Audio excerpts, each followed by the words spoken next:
see these numbers. A little bit myself. Yes, I live in Queens, and my big connection to education in Queens is my son went to just down the block from you guys, Townsend Harris High School, when I was PTA president. One of the reasons why I got involved with the PTA was because I have a lot of experience with college advice. So I was a recruiter for the University of Michigan for 20 years. And I've given a lot of college advice privately as well, and financial aid advice. So I felt that there was a need to inform parents at Townsend Harris about this. And that's was the sort of the steps that went into my thinking to join the PTA. And it was very productive and great time for me. Really made a difference, I think, in me and hopefully for the parents that had to listen to me.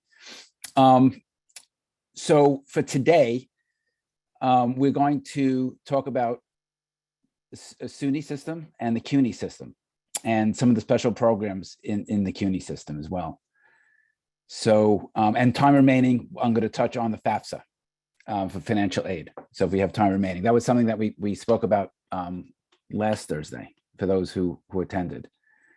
So we can touch on that as well for those who missed that last week. Let me go to my slides. Okay. So, all right. So let me start with the SUNY, and then we'll talk about the CUNY. So the SUNY system has 4 universities, 13 colleges, and 7 technical colleges. So there's a lot of choices, and it's spread throughout the entire state. The only place that doesn't have SUNYs is New York City, because that's covered with the CUNY system. But there are SUNYs, of course, nearby on Long Island, in Westchester, Purchase, Stony Brook, of course, Old Westbury, Farmingdale, to name a few. So the universities are sort of like the big players in this landscape, because they have huge graduate programs that do a lot of research. 2 of them have medical schools, that they're law schools. So there's a bunch of very serious research going on, and they're very competitive. That's Buffalo, Stony Brook, Albany, and Binghamton are the 3 main universities. Those are also the most competitive. All the schools are quality. It's all funded by the state. So the tuition is the same at any of these colleges. The tuition is about $10,000, $11,000. And when you throw in room and board, which doesn't vary any college, private or public, should come to about $15,000 to $20,000. That includes room and board plus other expenses such as books, etc. So let me just focus on this. So of all those colleges, 3 stand out in terms of selectivity: Buffalo, Stony Brook, and Binghamton. Those are the 3 so-called flagship schools. So those are far more selective than any of the other schools. They're also larger. So you might not want to, a student might not want to go to a very large school. So these schools all have about 15,000 to 20,000 students, whereas the colleges, colleges like Cortland, New Paltz, Plattsburgh, Anianto, Geneseo, they have fewer, usually 4,000, 5,000, 6,000, 7,000 students. So it's quite a bit smaller. So the class size will be smaller there. So that's one trade-off. So that's the big 3. Okay, so let me get into how to apply. So it's very straightforward for the state university system. You have 2 options to apply. You can apply through the Common App, which is accepted by hundreds of, something like 800 schools, I think, are in the Common App right now. So most colleges, private and public, now belong to the Common App. So it's one solution for all the applications. There are slight differences between the different colleges once you're on the Common App. And then there's a SUNY application. So these are completely the same thing. You do the same questions, the same essay questions, everything's the same. So it's your choice which to do. I mean, I lean towards the Common App because it is common. So your student is going to be applying to many colleges through the Common App, and this is just a simple step to get further than that, rather than opening a new application. And also, if you have a fee waiver, for example, the Common App, it's one single application. You qualify, and you qualify for all the schools. Whereas this, you have to do a separate application through your guidance counselor. And Bill, I'm going to interrupt just for a minute. I just want to remind all of you that, and Effie's in the group listening also, we did donate $500 worth of swag to the Forest Hills High School swag fund. So I just want to remind all of you to please take notes while you're in the chat. So please write down whatever you can and just type them straight into the chat box so that we have it. So just remember, as Bill is doing the presentation, oops, sorry, Bill. Okay. As Bill is doing the presentation, I just want to remind all of you to please take notes. And I really want you to know in real time, this is the dream. We envisioned this with the PTA and with the Forest Hills High School administration to have this amazing moment where we can really work together as a community. And it means so much to us to have this special moment via Zoom. All right, so please take notes. So Bill, I'm even going to take notes because I want some swag. I want a Forest Hills High School baseball cap. I want a Forest Hills High School t-shirt. So I'm going to write down, what did Bill say, everyone? What did he say? He said you can apply to college using the Common App. Let's type it in. Go right ahead, Bill. Okay. So for those who have not used the Common App, let me click on that. Let me send that link in there. So it's just, if you forget the link, you can just Google Common App. It'll come up right away. So let me just put that in there. So Common App link. Okay.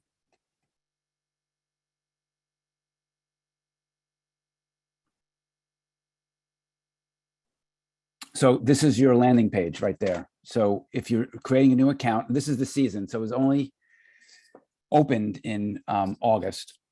So, you know, actually October 1st, I'm sorry. I think it opened October 1st. So it is open for the season. So you're starting an account, this would be the time that most seniors are doing that. So you're going to create an account. Click that button on the upper right-hand corner for first-year student. Now this is for everything, including financial aid, and all the applications are from the perspective of the student. So the parent, of course, can help. The parent can even do it, but you should enter information for the student. So you put your email address in. It's pretty straightforward. And a quick question. I don't see the, really quickly, I just want to make sure, did you start the share screen yet? Oh, thank you. I forgot to switch back. Sorry about that. Thank you, Francis. And perfect. Yeah, yep. right. That's what, so, yep. So we were here. I did send that link. Okay. So create the account. Good. So you would create an account here. Perfect. Okay. So everyone, you're looking at the Common App right now. Right. Let me go back. Actually, let me just go back for a second. So, yep, so I didn't show this part of the screen. Yes, this is Common App, everyone, okay? And you can create this officially in the 12th grade. You can, oh my God, I'm on the recording. Hopefully the College Board doesn't hear this on my YouTube channel. Oy. All right, maybe I'll delete this part later. You can create a pretend account, but oh my God, I'm scared to even say this in a recording. But if you wanted to do that, you could. Just keep that in mind, grade 9, 10, 11. But you will create an official account in 12th grade. Okay, so you can't really create it and submit until 12th grade, but you can theoretically do that anyway. Oh well, hopefully I don't get into trouble if I do that. Let's keep going. Right, so I confused 2 days. Just want to be clear. This opened August 1st. It's the Fafsa, which I do both of them. So I look at them mixed up. The Fafsa started October 1st. It was introduced. The new season begins October 1st. This is August 1st. Either way, it's October. So both are open season, so you can begin your official account. So in the upper right-hand corner, you have create an account. So check that. That was there. And first-year student. And again, this is going to be the email address of the student, not the parent. And this is pretty straightforward. Okay. And just to save time, So when you create an account, I noticed, by the way, up here, I have a practice account.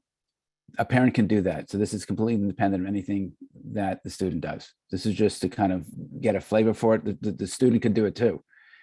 Nothing gets submitted until you hit submit, which is at the very end. That won't happen until November 1st or November if you're applying early, or January for regular decision. So this is a practice account. You'll notice there's 5 tabs here. So you'll get comfortable with it, but the Common App, the middle tab, is where most of the action is. So the middle tab, that's the reason why they call it a Common App. There are questions that are common to all the colleges. Like, all the colleges want to know basic demographic information about your high school, your scores. As far as your transcript goes, that's going to be uploaded digitally by your high school, the guidance office. So you don't need to input that information. But they want to know general information about you. And of course, the essay. So there's a one of the biggest part is the personal statement, which is about 600 to 650 words. And that's common to everything. So all the colleges will accept that. And you have 7 different topics to write about.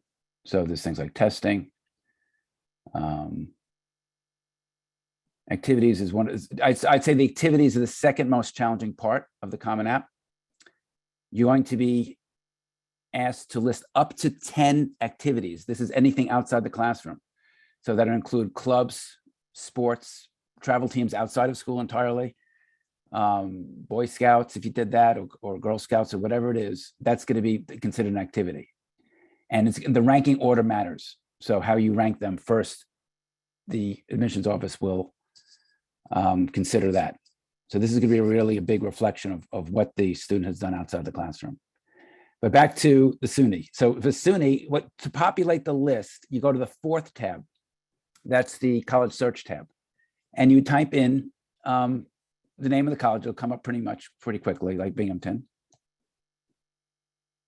Okay. And then you add it, that little plus sign here. And then you might type in, for example, Oswego, SUNY Oswego. Okay, so I populated those 2. And then you can see in my colleges, that's the 2nd tab at the top. You can see I already had populated some schools in here already. But there you go, there's Oswego and there's Binghamton. So if you click on Binghamton, now when you're in the My Colleges tab, these are the questions that the colleges will ask beyond the common questions, like the demographic information and the essay and the personal statement. Many colleges don't require a supplemental, some do.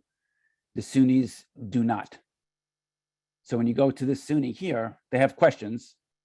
You click that under SUNY, you see on the left navigation bar, there's some basic questions, but this is a pretty straightforward application. I think there's one recommendation. They require one recommendation.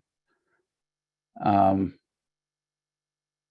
always ask you your major, right? You choose that. If you don't know, you can choose undecided, but it's good. If you do have a preference, it's good to, I think it's generally good to list that. And then you can see the recommendation here. Then you do the release. Release the FERPA means that the student chooses not to have the right to look at or read the teacher's recommendation, which is recommended, because if you don't check that, if you don't sign the FERPA, the teacher might be less likely to be honest, and that could affect how they write their essay. The recommendation. Anyway, that's it. So it's very straightforward. And to fill it out, once you have the Common App Common App completed, there are very few difficult parts to this. It's pretty straightforward. Okay, that's good. So let me go back here. So let me move on.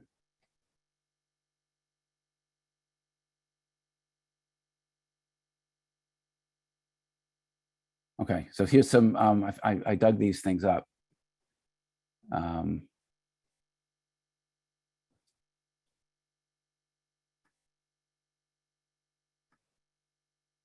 Okay.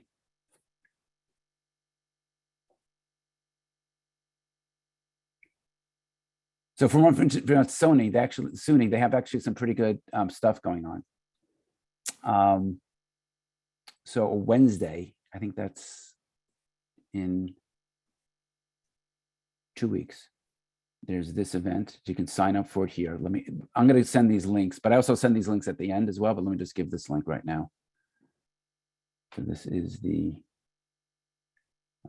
virtual expo.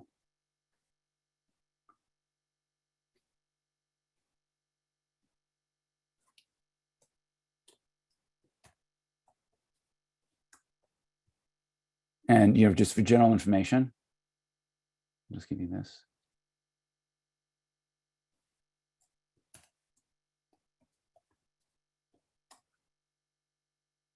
Okay.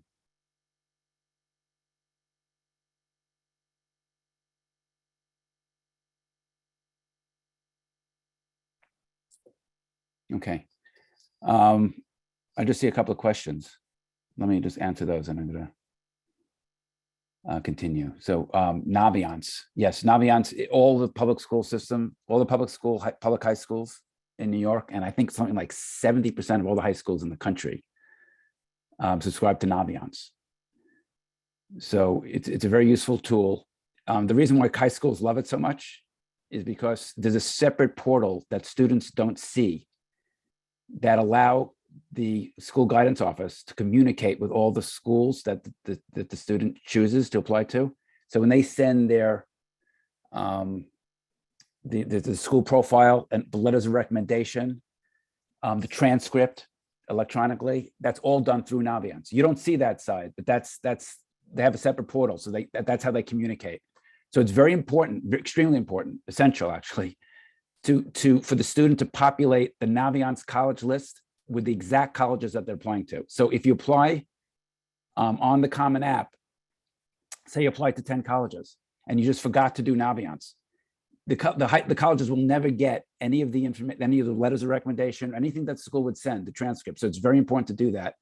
Most high schools are pretty good about reminding students about it, and they meet with seniors typically like once every week on an afternoon after school, like on a Thursday.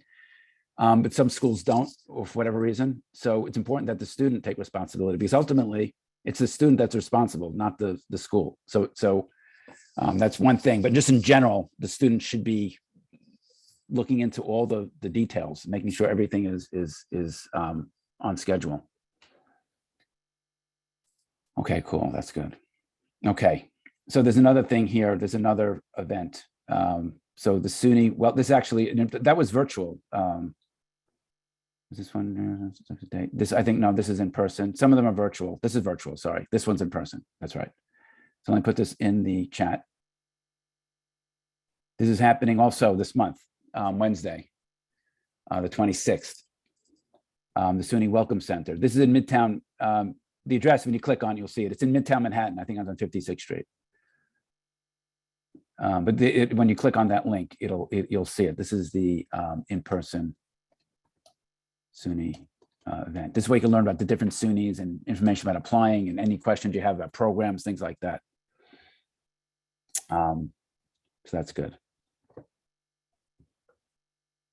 Okay, so now on to CUNY. Okay, so the CUNY system is the City University of New York. It's also funded by the state and the city, so it's combined funding. The cost is the same. It's the tuition, again, is about $11,000. There is financial aid, of course. I'll talk about financial aid in a bit. But one of the differences, the CUNY system is a purely commuter system. So they have dorms, but it's like 1% of the students, literally under 1%, live in a dorm. So this is almost 100% commuter, whereas the SUNYs are mostly living on the campus. So that's one big difference. Of course, if you want to live in New York City, this is a very appealing option, and the cost is much lower, because a private college generally costs the tuition, even though it is discounted with more generous financial aid. The tuition in private colleges generally runs 30 to 50,000. Whereas tuition here is 10. Again, that's the sticker price. That's the listed price. Of course, it is the private schools heavily discount. So these are all the choices. Some of these are 2-year colleges and 4-year. I'm going to focus on the 4-year colleges. So if you look at this list, there are quite a few 4 years. This is mixed in with 2 years and 4 years. But of the 4-year colleges, there are 8 that are what I call flagship. So these are the 8 most competitive colleges of the CUNY system. So 4 in Manhattan, the 4 on the left are all in Manhattan, outside the Lehman colleges in the Bronx, city colleges in Manhattan. So 4 in Manhattan and 1's in the Bronx, Lehman College, Queens College, Hunter, and College of Staten Island. Of course, that's in Staten Island. So that's the kind of the lay of the land there for the 4 colleges, the 8 flagship CUNYs. These are the largest too in terms of population of the students. And this is just kind of give you an overview of the locations. Now, the Macaulay program, we'll talk about the Macaulay program, and then I'm going to do the application. The Macaulay program is very popular. It's harder to get into. So this is it's a college within a college. So it doesn't have a separate campus. It does have a little building, which students meet once a week for a seminar. But by and large, when you're in Macaulay, you're taking nearly all your classes or all your classes at one designated college. So the student would choose one of these 8, one of the 8 flagship colleges if they do apply to the Macaulay. And the Macaulay is an honors program, so it is quite a bit more selective than applying to just the college. You would apply to both. So the process is you apply to a college. It could be any of these 8, or it could be one of the ones that are not among these 8. And that's a separate, that's one thing you would get into that school. And then a second, if you choose to go apply to Macaulay, that's a second application review, and it's much more selective. So you choose one of these, like Queens College, for example, and you would take most of your classes there. But one of the nice things about Macaulay is a few things about it is, number one, it's all tuition free. So the tuition is completely covered for all 4 years, completely covered 100%. As a credit, so you don't have to do with the paperwork. Once you're in Macaulay, you don't get a tuition bill. You do take seminars at about, I think it's once a week at the Midtown Manhattan. I think it's on the Upper West Side. It's like 64th Street or something like that, West 64th Street. You would take classes there. This is the entrance to the building. And also each of the 8 colleges has a special lounge just for the Macaulay students. So it kind of facilitates interaction. So they're just some of the benefits. There's also benefits with funding. So if you have a special interest that you want to pursue, like traveling abroad, they'll fund you. I mean, you have to apply for it, but generally the funding is pretty available if you're a Macaulay student. So it's kind of very selective, like I was saying. And the deadline is earlier. So the deadline is not rolling, unlike the other CUNYs, which has a rolling admission. So there isn't like a hard and fast deadline. This is November 16th. So this is an earlier deadline. And just some of the info. So there's a link here. So I'll put this in the chat. But this is just like a brochure about it if you're interested. You can see the challenge here. It's 500 students are accepted about each year. And last year they had 8,000 applicants. So it is pretty tough to get in. I'll put that in the chat. So Macaulay.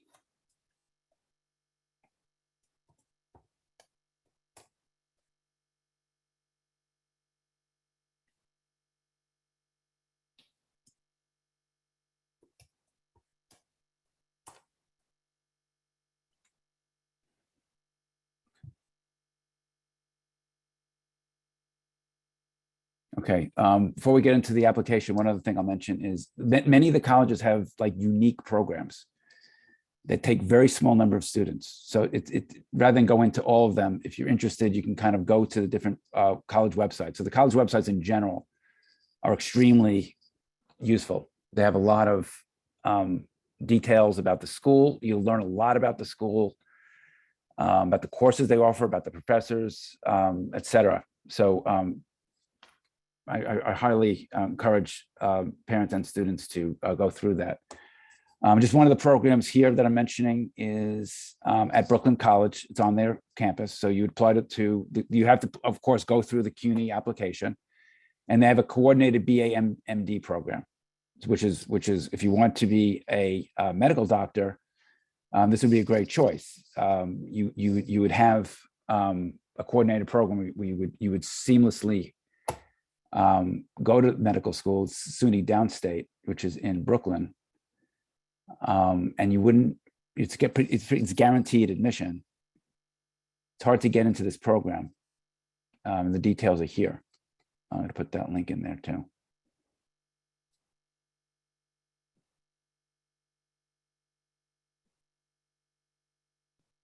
So this is the Brooklyn.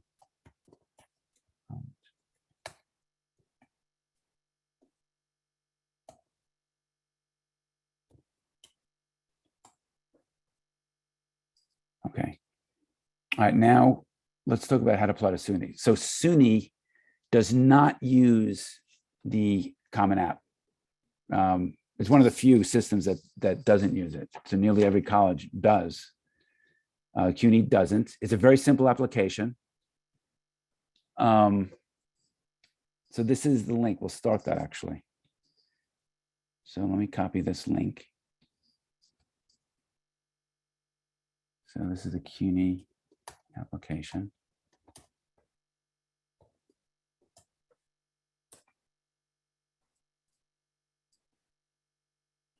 Okay.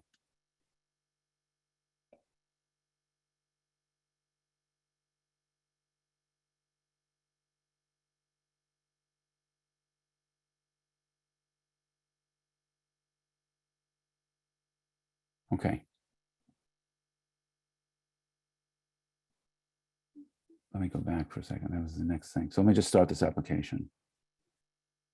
So you click here.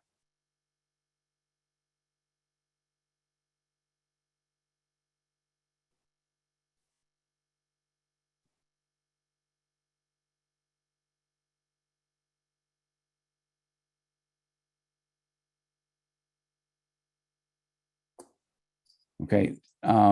If you want, you can begin now. Again, it's everything is in from the perspective of the student. So, of course, you're a freshman applicant. If you want to apply for Macaulay, there's no harm in it. In other words, if you don't get into Macaulay, you'd still, the process is you're first accepted to the CUNY through that application. Once you're in CUNY, then it gets forwarded to Macaulay. So if you're interested in Macaulay, you would select it there. Otherwise, you just put the freshman application. Okay, I actually have an account that I created just for this a while ago. So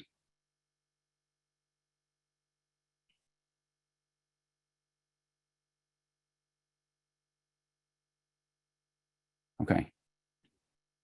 So you put in your just demographic information. And it's the first sections are very straightforward.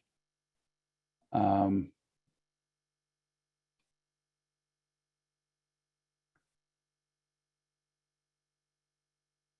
put in a number here.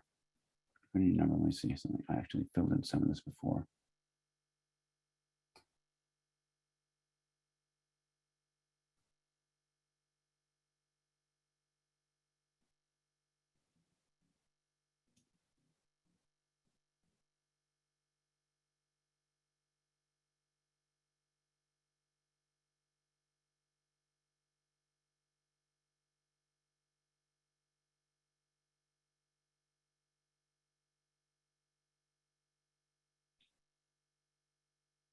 We have two applications open.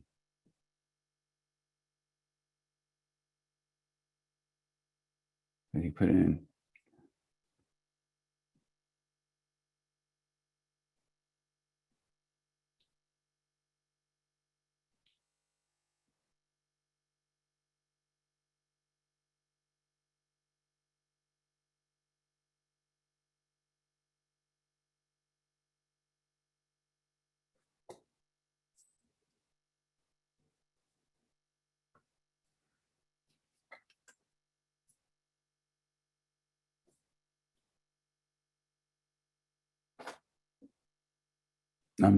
It's not loading right now. It's hanging. I don't know why.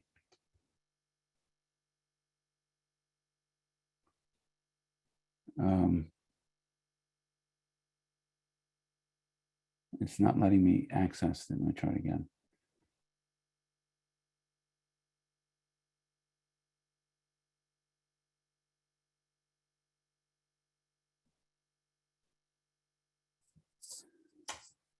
Anyway, it's not loading the application for some reason on my screen.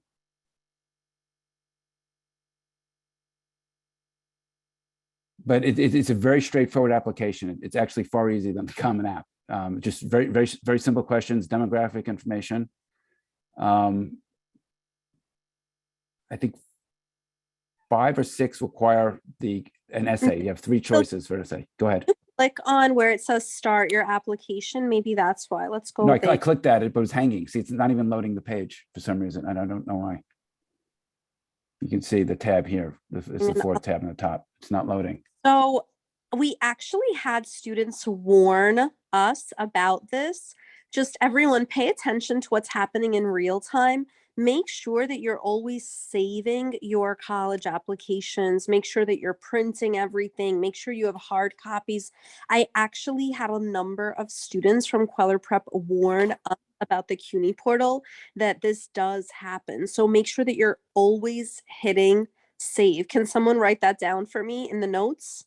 Make sure you are always saving your application, taking screenshots, printing, because you know who told us this? Actually, Natalie, who got into UPenn. She said that she was having a mini heart attack when she was applying to Macaulay because the application kept freezing. So just be prepared.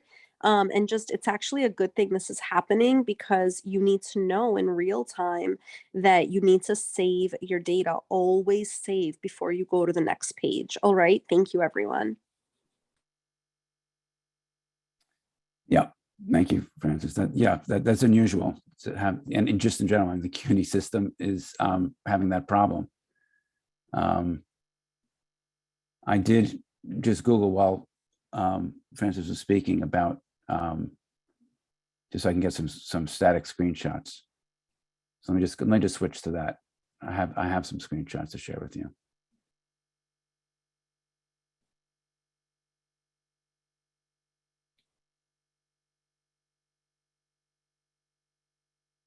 Okay, so we saw some of this. It's I'm telling you, the application is so straightforward. So you just register. We did that registration. You put in personal information. So you get your home address, your phone number. So basically very straightforward stuff.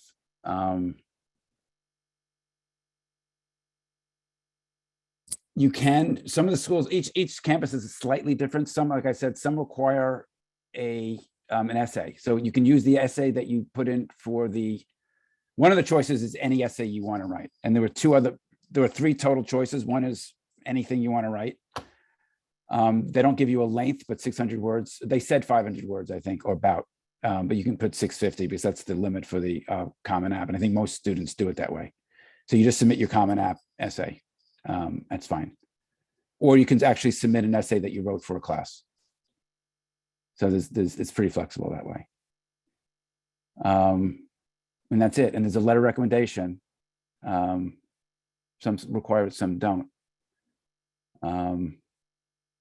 You obviously put your high school down, your OSIS number for the student that will be requested. And that's it. I mean, it's really easy. You put course in progress, so you got to populate that with the current classes. And yeah, that's pretty much it. Standardized test scores. Almost every college are test optional, so it's a judgment when you want to include scores. So that's a conversation you have to have with maybe a guidance counselor, your parents, or just think about it. But there's place to put it in. It's going to go mostly by your grades and how challenging your transcript was. If you took more difficult classes, would mean more. They have become much more selective. Actually, I don't actually publish that, but generally speaking, you need to have like in the 80s, generally in high school. Ideally mid 80s. I think the mid 80s for those flagship schools, mid 80s, like 83, 82, 83, 84 or higher, to be competitive. Of course, they look at everything. So the application would consider other things as well. But it's mostly that. It's mostly your grades and your essay. Of course, they're gonna have that. But yeah, to get a quality education for a very inexpensive price. So any questions? Let me look at the chat. And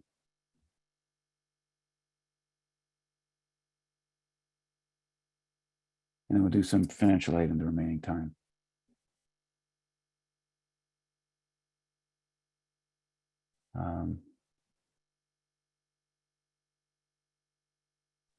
Yeah, so I mentioned this other programs like Sophie Davis.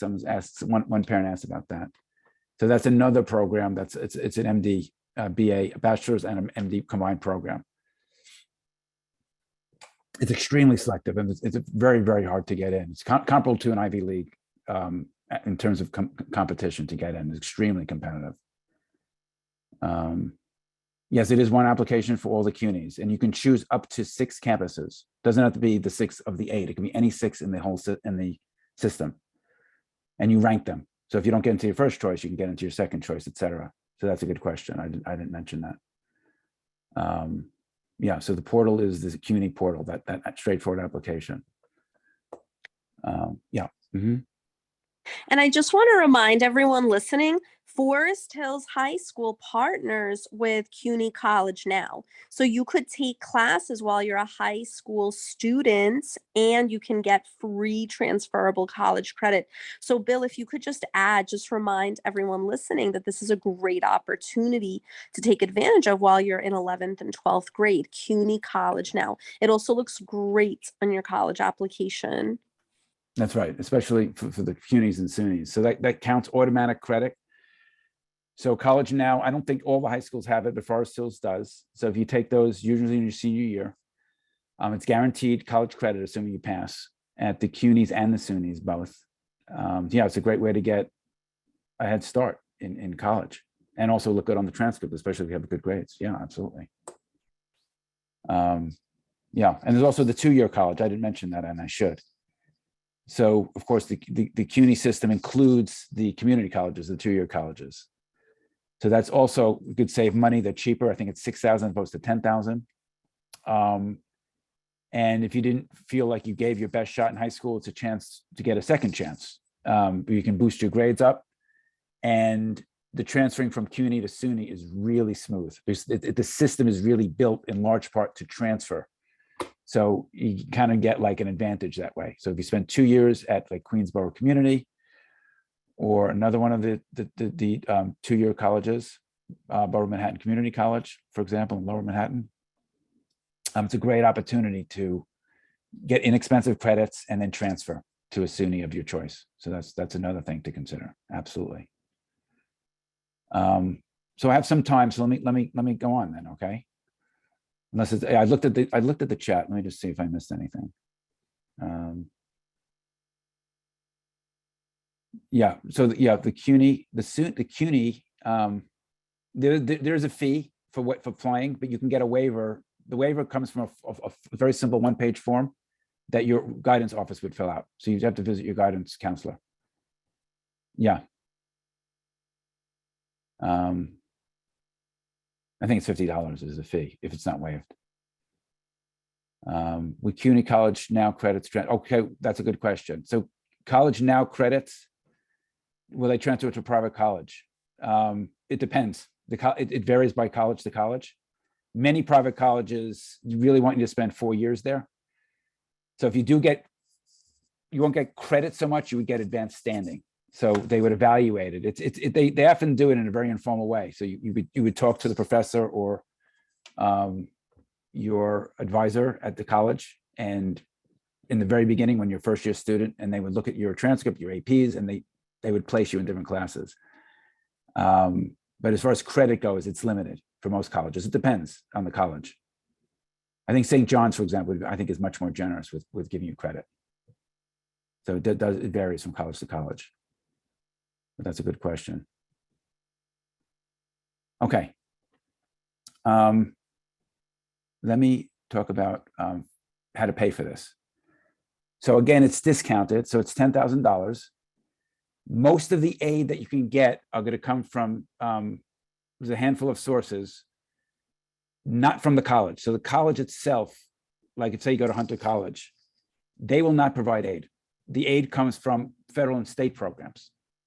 Whereas in a private college, the vast majority of aid comes from the school itself, institutional aid. So that's one of the differences between public and private. So if you go to a private college, like University of Rochester or Wesleyan College, Wesleyan University, or whatever, most of the aid, which is usually need-based aid, comes from the school, from their endowment, actually.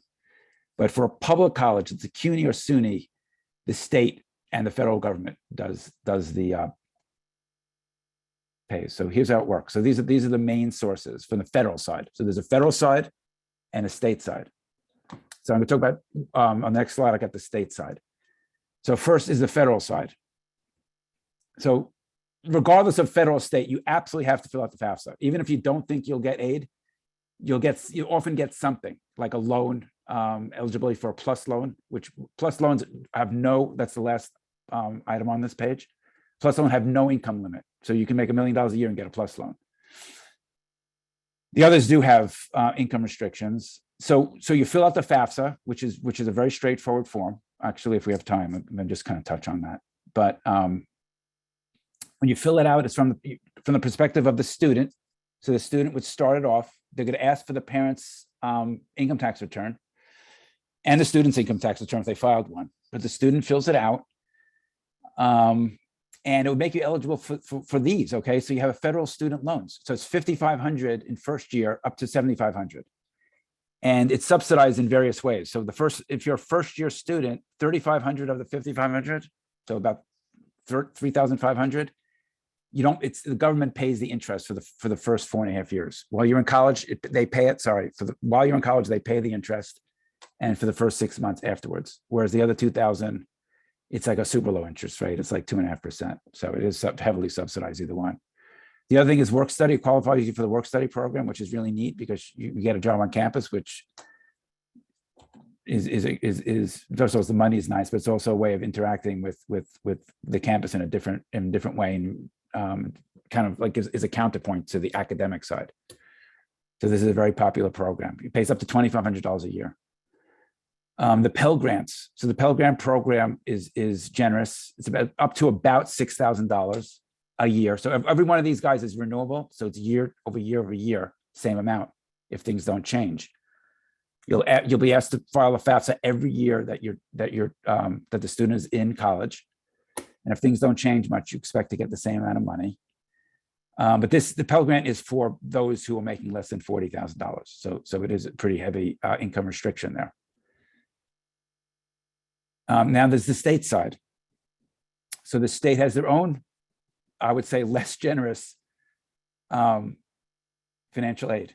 So the big fish in this pond is the TAP. So you get to the TAP with the FAFSA. So the very last page of the FAFSA, they'll say there's something like 11 states that have a linkage to the FAFSA, and New York is one of them. So at the very end of the FAFSA, look out for that TAP link. If you miss the link, it's hard to retrieve the link. You can just go to this link right here. So this is the gateway. I'll put this in the chat. This is the gateway to everything state financial aid. So there's a lot of information here. So New York State, I'm going to put this down as New York State financial aid. That's like the gateway portal I'll put. So there's information there. It's actually kind of a clunky website, but the information is there. So just got to be patient. So anyway, the TAP is most of the aid is for under 50,000. Again, there's a pretty heavy income restriction, but it could be $5,000 a year in grants. So if you qualify, the next big thing is the Excelsior Scholarship, which I'm not a big promoter of. I'm very disappointed in it, frankly. It can make you, it pays up to $7,000 a year, which sounds great, but there are a lot of strings attached. I mean, you'd be shocked. Among them is if you go under like 15 credits a term, you're done. You lose it and you have to pay it back. So let's say you have 3 years, great years, and then you go 1 year under 15 credits. You lose the aid and you have to pay back all the other aid with interest. Plus, when you graduate, you're committed to live and work in New York for 4 years after graduation. If you leave, you lose the aid, or part of it in that case. The income restriction is higher, 125,000 to qualify. The other is there's a bunch of smaller programs that are on that website. The HESC, higher education website, including teacher loan forgiveness is one of the common programs. I think a lot of states have this. So if you choose to be a teacher in the state, in case New York State, they'll forgive your loans, and there's other things involved in that. So that's pretty good. So there's another event coming up. So this is not an event. This is actually a service. Let me put that in the link here. So this is a financial aid information, but mostly it's very, actually, to be honest with you, there's very little besides what I told you.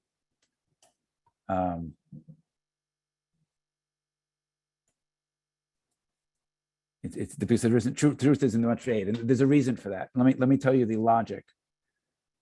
The logic on why SUNY and CUNY have such limited aid is because they already feel that they subsidize, which they do, the tuition. So the tuition on like sort of like the street value of the tuition is say 40,000 a year, and you're only paying 10. So they're feeling they're giving everybody $30,000. So past that, they're kind of reluctant to give more than that. So that's kind of the way they think. Again, you have the federal program, right? The federal programs, especially the loans. So just to give you an example, so it's $10,000 to tuition, and then you can take a loan for about 5,000 or 6,000. So that's only 4,000 left in between the work study, and then of course your own savings, a 529 plan, or they expect you. There's an expected family contribution, so they expect many families have money to pay. I mean, for college, because it is an expense. It's an investment in your child.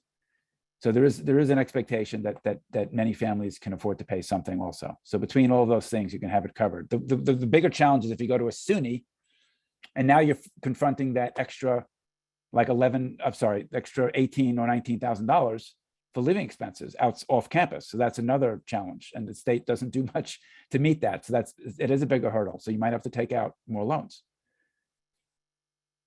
Okay, so just gonna wrap it up here, and we can take questions. So the FAFSA, this is a must. I think that every parent, every family should file this form.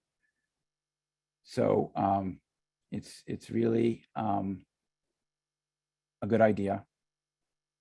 It also qualifies for many colleges, private colleges will allow you to qualify for merit aid as well. All kinds of programs go through FAFSA. So it's pretty straightforward. Most of the information, by the way, is the financial information is populated towards the end. So they'll ask basic demographic information. You'll want to choose this. By the way, you should be Google FAFSA. It comes up right away. FAFSA application. You just Google that. You can see I put some information in already. This is the problem. The code takes actually like 5 or 10 minutes for me to receive it. So I can't enter right now, but I do have some screenshots that I'll share with you, actually. So here's some screenshots. So I was telling you about the financial. So most of this stuff is demographic. The parent and the student have to fill it out. So first the student fills it out, then they could pass it on to the parent. You can do it together. Believe it or not, if you do it, it should take only an hour or 2 hours to fill it out. Even less if you choose, which I certainly encourage parents to choose, the data retrieval tool. So at the end, the very end, let me just show you the tabs at the top. Hang on for a second. So this is like very straightforward stuff. I'm not really skipping too much. Be sure, by the way, to click the link for next year. It's on the left. This is last year's, by the way. but the link for this year, for the coming year, starting September of 2023. But you should also do it for last year, because you're going to need to renew this every year. So let me just show you some of the, oh, here they are. You can see these tabs here. Let me expand this a little bit. You see the tabs at the top. When you get to parent financials, so it's the fifth one over, they're going to ask you a key question. Do you choose to use the data retrieval, the IRS data retrieval tool? This is important. You should click, if you should, I encourage you, unless there's an exceptional circumstance, to choose yes. So it populates the form with your information from the 1040 form, and you don't have to do a thing after that. It's all taken care of. But it also gives more like credibility to it. So it's important to have that information in there accurately. So yeah, so that because if you do that tool, it is much quicker. So these are just some of the screenshots here. You wouldn't have to fill all of these out depending upon what questions you answer, but this is the maximum number of questions you have. You see, most of the questions are pretty simple. They took this question out, by the way, this year. The selective service question is not there. That was one of the major changes they made this year. Driver's license, just straightforward stuff. As far as deadlines go, so the deadlines are never, the deadline for financial aid, the FAFSA, is never before the application deadline. But it could be afterwards, but you should check the college to see. Though I encourage, some schools encourage, if you apply before the deadline, you should be okay. But for the CUNY and SUNY, it's a federal program, so they don't really have anything to do with this except for the TAP, and I don't think it's that time sensitive if you meet the deadline. But it's better to take care of it just in case sooner rather than later. But you don't have to do it before November for sure, or December for that matter. Private colleges are different. If you're applying early or early action, still the deadline is late because, again, the aid doesn't come from the college. But if you apply to a private college early, then you would need to fill this out before at the deadline, at that deadline. So early decision for early action for many privates on November 1st. For the Macaulay program, it's November 16th, so it's coming up.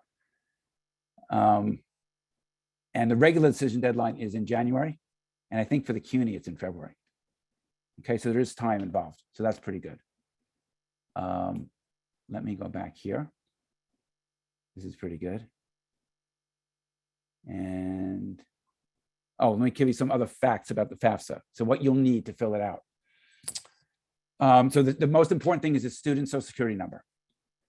That's sort of like the linchpin.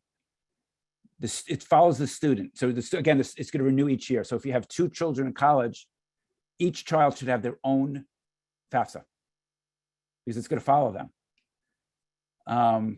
And you're going to populate it, by the way, at the end, I should mention, you're going to populate with the colleges. So how do the colleges get it? Well, say you're applying to 8 colleges.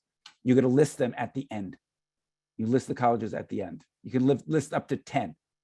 If you're applying to more than 10, then you have to wait 3 days because it takes about 3 days for the FAFSA to send the information, to download the information to the individual colleges, and then wait 3 or 4 days, and then you can repopulate it. That's a common question that parents have. Okay. If you don't have a social security number, you can use your A number. That's allowed. It doesn't say so, but I confirm that it's absolutely acceptable to do it that way.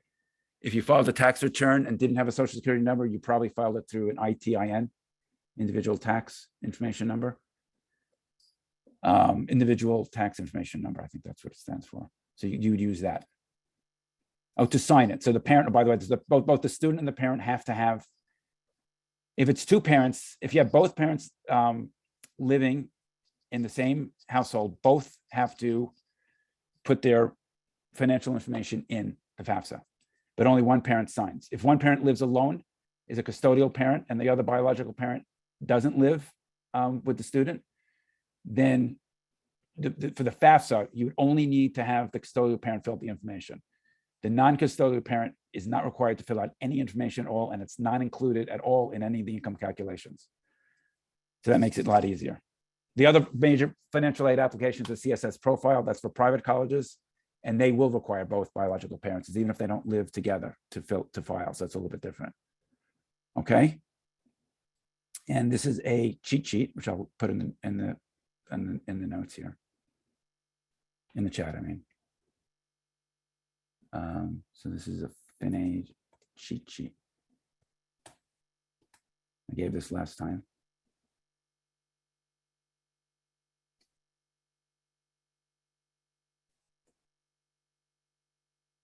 That's a doc. Okay. Let me see if there's any questions. I think we're going to wrap up here. Let's see here. Fafsa. Oh, the next one here. The last slide. Okay.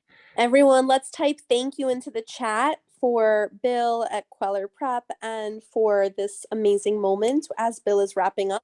Let's type thank you into the chat. Let me actually share some little some goodies. So any questions about anything, there's the email address. I'll put that in the chat too. This is the slides.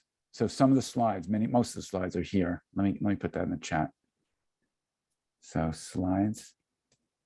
That has the links in case you missed it from earlier if you joined the meeting, you might not, you don't get the chat in the meeting if you join late.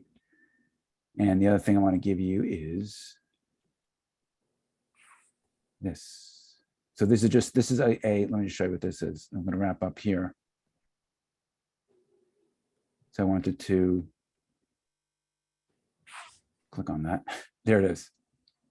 So there's a lot of information. Going to college is such an important responsibility. It could change your life, and you want to choose wisely. So this is a document that I put together that has summarizes all the resources that may be helpful. So visiting the college, YouTube channels to see student videos of their like a day in the life are wonderful. The websites themselves, the college websites, are filled with information because they want students and parents to learn about it. So that's all available. They really try to reach out. And there's all these individual private sites that have like College Confidential is one of my favorites. They have threads, discussion forums for each college. So it is a learning curve, and it really is worth the investment of time.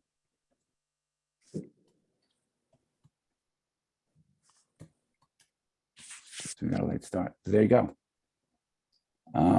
Yeah, go ahead. To Bill, because this is such a wealth of information, and I want all of you to know that we really joined forces. Can I go in spotlight? Wait, Goldie. Hold on, everyone. I'm giving you who wants to see this little doggy? Hold on, Goldie. Here we go. Hello, Goldie. Spotlight. Is she in spotlight? Bill, help me out with this. This is not my forte with this piece. Hold on. How do I spotlight the dog? This is very important, everyone. We're spotlighting the dog. Okay, here we go. All right. Hi, Goldie. Everyone, I want to take a moment to say thank you. As we're saying hello to Goldie, let's take a moment to say thank you to Bill. Bill, this is such a special moment that you're providing us with. It's a wealth of information. And I do want to tell all of you that, truth be told, I'm slightly under the weather, but we make sure to run these webinars. And I also am having an emotional moment, perhaps because I'm medicated, but I do want to share my emotional moment with you.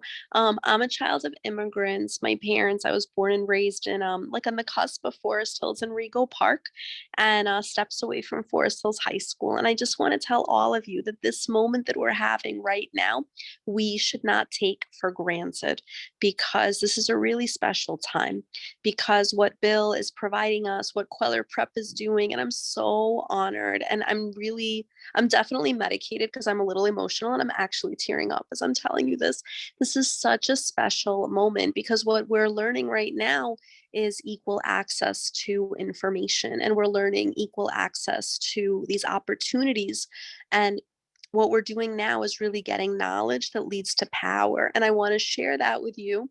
And again, I'm just letting you know this is a very emotional moment, probably because I took Mucinex, but regardless, it is. And I'm a little teary because I didn't have this access. I was running around figuring out college and college applications like a chicken without a head. I had I really have to say little to no help whatsoever. It was such a hard process. And this is back when I'm 17 years old applying to college. And now here I am 40 showing others, really running a company that helps navigate college and helps show many children of immigrants and children, from disadvantaged households and different socioeconomics and, children who've really gone through a lot of hardship, single family households. It really, it doesn't matter because anyone can listen to this and anyone can learn. And I want to share that with you because I didn't have these opportunities. So this is your opportunity to be a community member. And this is truly the essence of being a community member. I want to also commend Bill because I met him at Townsend Harris High School, and I felt that the knowledge he was sharing was so wonderful that, other schools should have access to it. And I really want to take a moment to let you know, like, we're so lucky. Thank you, Forest Hills High School. Thank you to the Forest Hills High School PA. I want to actually transfer right now to Effie, who's listening. And I would like you to, if you could just quickly type hello into the chat, because I want to make sure that you're in. Let me try to unmute you right now. Effie, I'm going to make you co-host. I don't know if Elena's in this meeting, but I really want to take a minute to just say thank you to the, partnership that we've created with this school. And as I'm sitting a little bit under the weather, I'm so happy that we got to have this webinar and this workshop, and Goldie gets to listen, right, Goldie? All right. Thank you to everyone. And I really want to just remind you that knowledge is power. Thank you, Bill. Thank you for the wisdom that you provided. Okay. And Effie, if you'd like to speak as you're one of the leaders of the Parents Association, I want to take a moment to really thank you and to thank Elaine. And oh my gosh, I'm so embarrassed. My nose is running. I just want to take, no, Goldie, so embarrassing.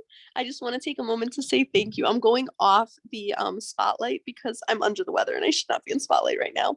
But I'm going to switch right now. So I think I'll switch back. I'm going to put Effie on screen, and Bill, you're going to go back to spotlight because I should not be here. Bye-bye. All right, go ahead. Effie, thank you. If you could please speak for a moment. Thank you so much. Go right ahead.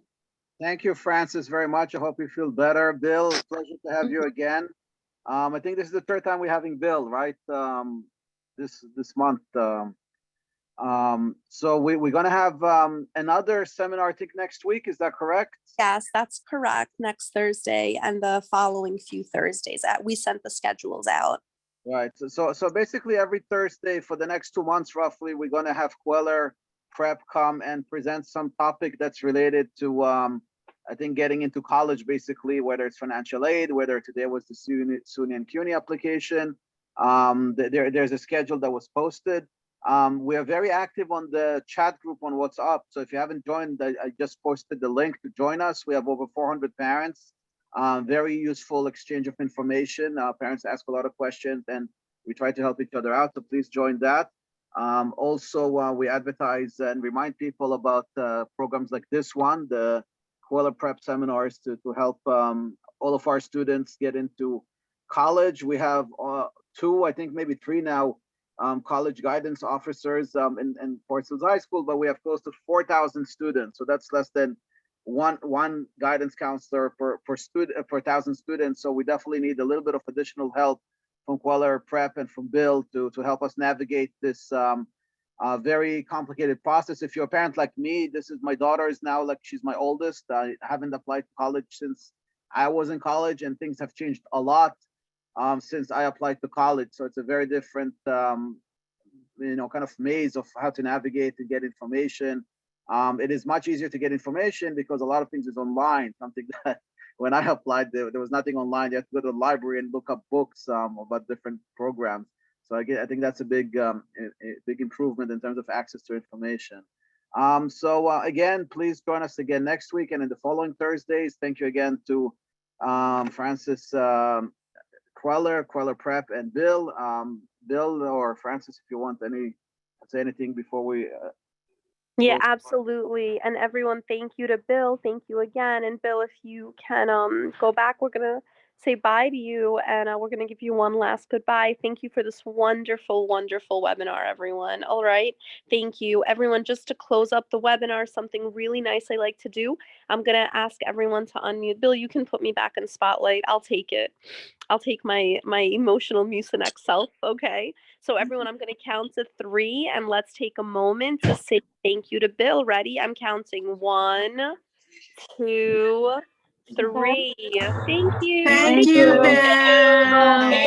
Thank you. Thank you. Bye. Thank you. Thank you. Thank you so much. All right. Thank you, everyone. Ooh, pretty photo. I love it. Okay. All right, everyone. Thank you. Bye, Bill. Thank you so much. Okay. Thank you, Bye, Bill. everyone. Oh my God, look at how cute the photos are. Okay. Thank you. Thank you, everyone. Until next week. Okay. Thank you. Thank you, everyone. Bye, everybody. Bye, Goldie. Say bye, Goldie. Bye, Goldie. Hopefully I don't get the dog sick. Oh my gosh. All right. Take care, Francis. Take care, Bill. Yeah, Thank see you, you, Effie. Bye, everyone. Francis. Bye, Thank bye, everyone. We did such a great job. I'm so happy. Everyone, you made me so proud. I'm closing up the meeting. It's been recorded. We're going to share it once it's ready. Thank you, everyone. Thank you. All right. Bill, I'm going to give you a quick call once I disconnect. Okay. Thank you, everyone. Bye-bye. Bye.